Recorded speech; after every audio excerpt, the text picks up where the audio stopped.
want to welcome you today to our community meeting to showcase Raleigh's new fire station number 3. We're going to pay homage to the Victor Company and a lot of history that came out of station number 3. African-American history, the actual artwork of the station, the community engagement that took place also during this time period, our civic art, and all those that helped with the actual design of this actual station. Here with me is some of my command staff, Assistant Fire Chief Danny Poole, Division Chief Sheldon White, Planning Division Andrea Saravitz, and I see community engagement as well. I don't know the young lady's name, but she's here as well. Engineering services as well, and the building itself. So I want to introduce to you all, it'll be the guest speaker tonight, Mr. Mike Lagueros. Mike is a historian here in the city of Raleigh. I had a chance to meet him when I first came, and I was really blown away with the artifact and history this young man knew about the Raleigh Fire Department. It amazed me that he would captivate some images about the fire service, and it dated back to the 1900s when I read his first article. I was like, wow. And I got some history brought to me just a while ago from one of the residents here that there's an old station number 4 on Glenwood. That's amazing to hear. So without further ado, I introduce to you all Mr. Mike Lagueros, the guest speaker. I'm going to give you a short history of Station 3 today, and we're going to go back in time. I'm Mike Lagueros. I'm the department's civilian historian. I am a former member, a long time ago, but I've been working in private industry. Digital marketing specialist is my current title, but I've been the civilian historian now for a couple decades. And today we're going to go back in time and talk about Station 3. And we're going to go back, we're going to go back decades and centuries. Now, City of Raleigh was created in 1792, and within about 20 years, we had the first volunteer fire company. And that means those are citizens who would leave their homes or businesses and go to the occasional fire when we had one. And back then, we're talking about a hand-pulled pumping engine, a small wooden contraption, and that's going to be the mode, the type of fire equipment we're going to use as we move into the mid-1800s. And the volunteer era of the Raleigh Fire Department is a long one. And in 1852 is when the first iteration of the Raleigh Fire Department was formed. So in 1852, a formal volunteer Raleigh Fire Department is created, and they have hand-drawn apparatus. And then by the end of the 1800s, they're going to get horse-drawn hose wagons. So if we look at this annual report from 1891, it says at that time, we have 5 volunteer fire companies and 123 volunteer firefighters. One of those fire companies was the Victor Fire Company. They were a black fire company and the first company of African-American volunteer firefighters in the city. The Victors date back to the 1860s, and they got their name because the state fair, I believe in 1870, had a fire engine contest. So they had a contest for steam engines and a contest for hand engines. The Victor Company, which at the time I believe they were called Fire Engine Company number 1 or maybe number 2, they won the contest and they took the name the Victors. Now as we go forward in 1898, the Victor Company moved into a new engine house in 1898. The city built them this house. It was 2 stories, and it was at the corner of Hargett and Blunt Street. It had doors on either end, so they could pull the horse-drawn hose wagon right in the back. They didn't have to back the horses into the fire station. Well, the city had volunteer firefighters for a century, but by the 1910s, the insurance underwriters that underwrote the fire insurance policies for the city said, you know, your volunteer department's doing as good as it can, but you need to do better. And you need to have a fully paid, full-time fire department. You need to have more modern equipment. And so the career Raleigh Fire Department was created and put into service at the end of 1912. That is the organization we have today, with firefighters living at the fire stations 24/7. And by the beginning of 1913, we had 3 fire stations. And the original Station 3 opened in early 1913. It was occupied. It occupied the former quarters of the Victor Company, and it was again at the corner of Hargett Street and Blunt Street. Now, we don't have a lot of surviving photos from this station. We can tell you that it had a cupola, and to the best of our knowledge, there was never a fire bell, never a fire alarm bell in the building. Also, the building was beside the city scales, so it's remembered that back in the 20s and 30s, that's where farmers would bring things to be weighed, and the city weigh station was located next to the fire station, so the stories tell me. Now here's a little fun fact. That Station 3 was closed for 2 years because beginning in 1917, the city said, you know, let's move the fire station to a new building further east. And they were going to build a bungalow fire station, which is the style of the original Station 4, which is still standing on Jefferson Street. They ran out of funding, and so Station 3, which was proposed to be moved here, stayed where it was until 1951, when we moved it and new Station 3 opened on East Street, just south of New Bern Avenue. This is Station 3, opened in July 1951, cost $35,000 to build. The old Station 3 at Blunt and Hargett was leased to Carolina Motor Sales, and it was soon demolished, and the lot was used as a used car lot, and I believe to this day the lot is still empty. And as you noted, it's across from Marbles Museum. Over the years, Station 3 on East Street has housed an engine company, and it's housed a few other units. It had a rescue company for a couple years, a brush truck for a little while, and for a number of decades it had a mini pumper.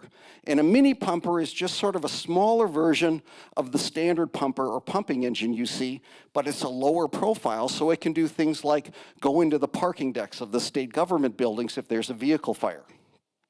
Over the years and decades, Engine 3 has always been one of the busiest in the city.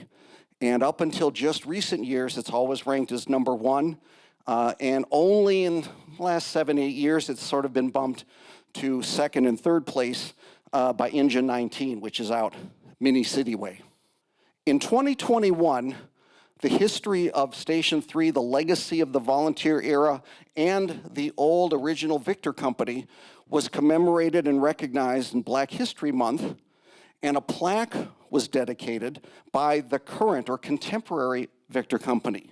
Today, the Victor Company is a service organization comprised of Raleigh firefighters. They dedicated this plaque to commemorate the connection of Station 3 and the Raleigh Fire Department all the way back to the city's volunteer history and Black history. With the new Station 3, which you're going to be hearing about, it has a public art installation that is also going to commemorate or tie together that history. And what you're seeing here is you're seeing an entranceway with the outline of a firefighter carrying a child. Here's a timeline art walk, which has some of the milestones I talked about and walks you through the department's history and the history of fire protection, including community involvement. Because never forget that firefighters are you, and they were originally the folks living right next door. The alarm bell would ring and they would go out and fight a fire. That concludes the history today. Hit me up with questions afterward, and now I'm going to turn it over so you can hear about the new station. Good evening, everybody. I'm Eric Sowers. I'm with Huffman Architects. Fortunate to be one of the folks in our office that had the opportunity to work on the design of Station 3. So I just want to spend a few minutes just explaining some of the design concepts and some of the sustainable features that we've designed into the station. So we also have a rendering, and we have a floor plan of the station and the elevation. So after we're done, I'd be happy to answer any questions, or if you want to get up and take a closer look at it, please do. Certainly fine. With the lights, it makes it a little hard to read. So yeah, please do. So I think we can all agree that fire station is a very important building for several reasons. One, because of the public safety service that it provides, but also because of its important role as a community and a civic facility. So when we're working on the design of a station, we think it's important to create a strong sense of presence, but also to have it be open and inviting to the public. So to do that, when we're designing a station and we're working on that, we're trying to use materials that help provide that feel. So in Fire Station 3, we basically have 3 exterior building materials that were used. One was, it's a large scale polished face concrete block, kind of like this, but polished, so it has a little bit nicer of a look to it. And it's white, so it creates the base that wraps around the station. So it really anchors the building. It gives us a sense of presence. And then above that, we have a smaller scale gray brick that actually pulls down the scale to make it more of a human feel to folks. And then in certain areas, we used a lighter metal panel at the tall walls of the apparatus bay and the entrance to give a little bit lighter feel to the station. So at the base, you have a really strong presence, and then as the walls go up, it gets lighter and lighter. But we also want to make sure that it feels open and inviting. So to do this, we have a tall glass tower at the main entrance of the building. So it does a couple things. It highlights the fact that this is the public interest of the building. And then the use of glass really makes a strong visual connection from the community into the station and the station back out to the community. So it really connects the two. And that's also, that sort of design concept is used at the large red doors at the front of the apparatus bay. So there, again, a lot of glass. So there's a real strong connection from the community into the fire station, and from the fire station back out to the community. So another feature that was important in the design of Fire Station 3 was the fact that it is designed to meet a LEED level silver. So LEED stands for Leadership in Energy and Environmental Design, which is it's a global system that helps built projects minimize their impact on the environment. So because of that, there's a lot of sustainable features that are designed into the station. Not going to go through all of them, but I will highlight a few of them here tonight, and I'm happy to take questions about any of those. But some of the sort of more exciting and visible features that are designed into it is the station will have photovoltaic panels on the roof. So those will create electricity that's fed back into the power grid to help offset the power that's used by the station. It'll also have two electric vehicle charging stations in the parking lot, and have the infrastructure to add 2 more vehicle charging stations. This is for personal vehicles. And then beyond that, I think this is very cool, but there's actually going to be a charging station for an actual electric truck, fire truck, and the infrastructure for a second fire truck. So once the station opens, it can accommodate up to 2 electric fire trucks, which I think is pretty cool. And then last item, one that you can't see, but it's a new concept, and it's called Carbon Cure Concrete. And it takes carbon dioxide that's produced in industries, and it infuses it into the concrete that's used throughout the construction of the building.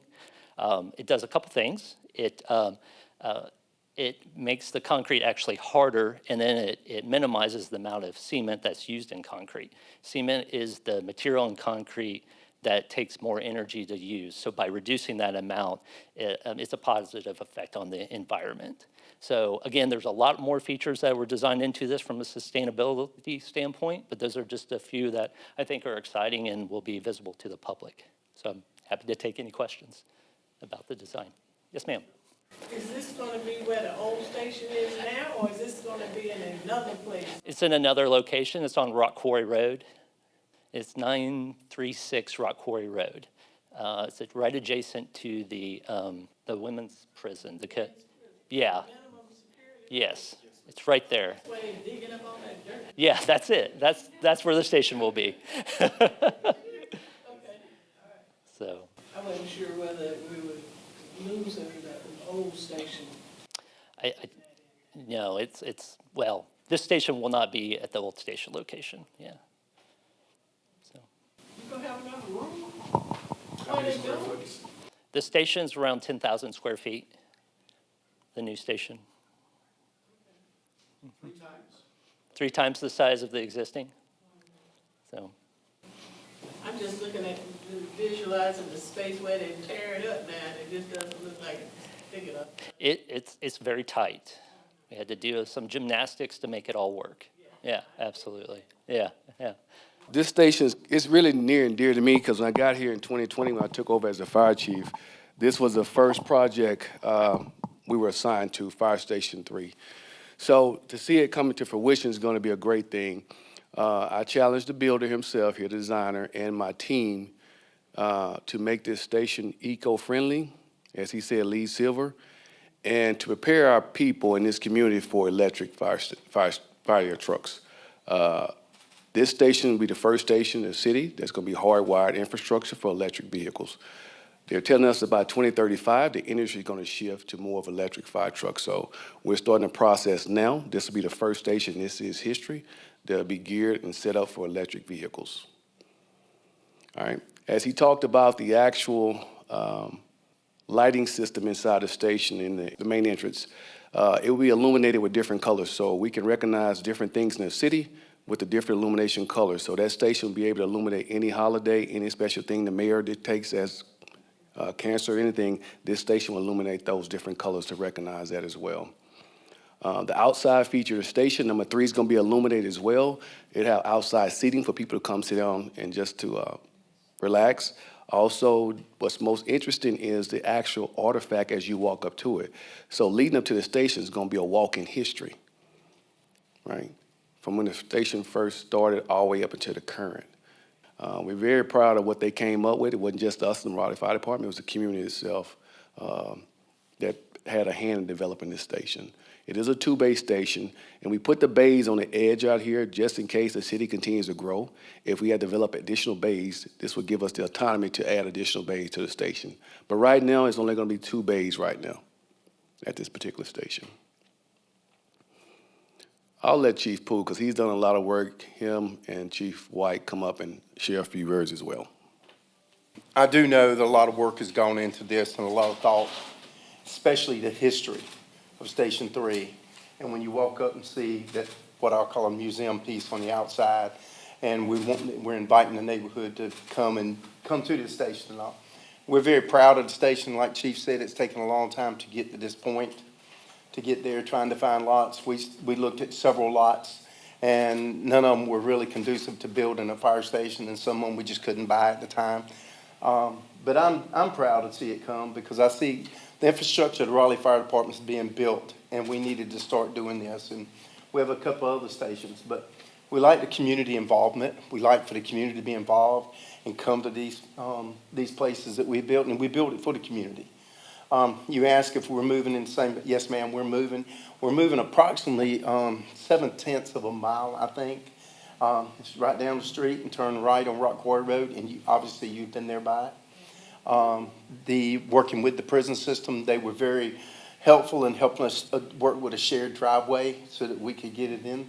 So yes, we are moving. It helps our response time, puts us more in the neighborhood away from the downtown stations. Gives us a little more area for response with this, and helps with the Southgate community to get there quicker too.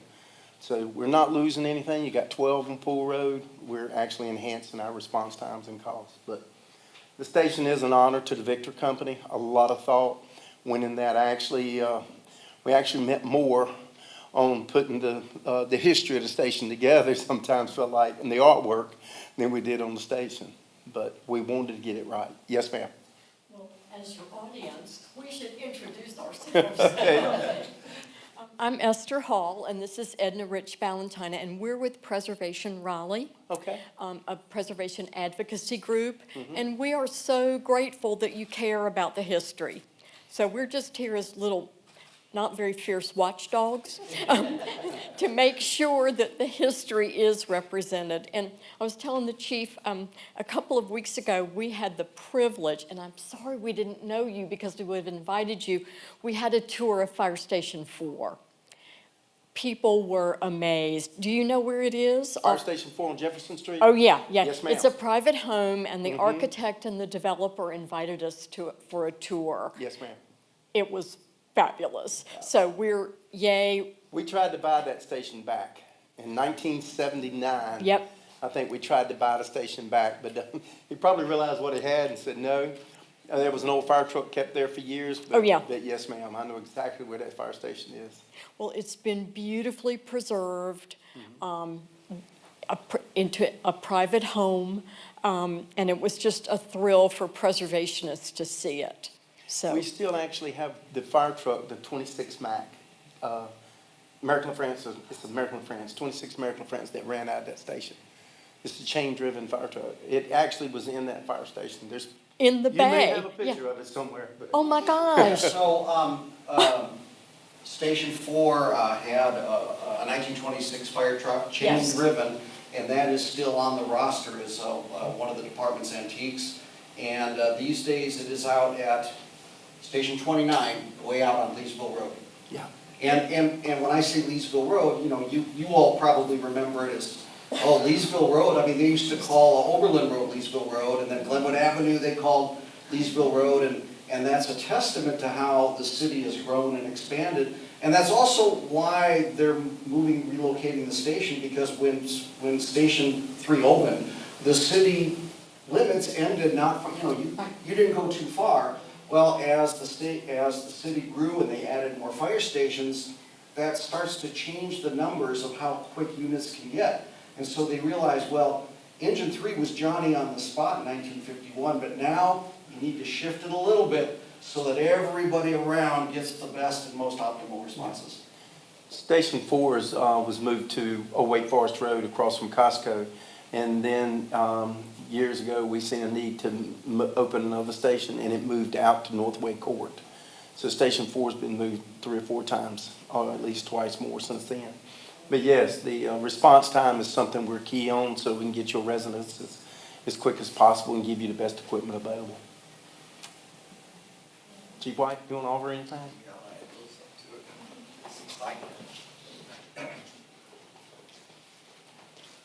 So when we open the fire station, we are excited because it does enhance the service level to the community. And also, as you know, this larger station, we'll walk with you and go through the rendering if you want the floor plan, but it's a lot of benefits built in to protect firefighters also. So we have extra washing machines and gear, dryers to put their clothes in because, cancer is in the fire service. With the fires we go to, they're carcinogenics. And also, when you walk in this station, we've got an evaluation room. So if a patient walks in, wants their blood pressure checked, you can go to a private room and be evaluated in case there's other visitors there. You're not interacting with those people. And of course, we got showers, private showers for everybody. We have nice kitchen space. And then we have exercise room. Exercise is important for our people to stay in shape. So we're looking forward to get it open and serving the community. Thank you.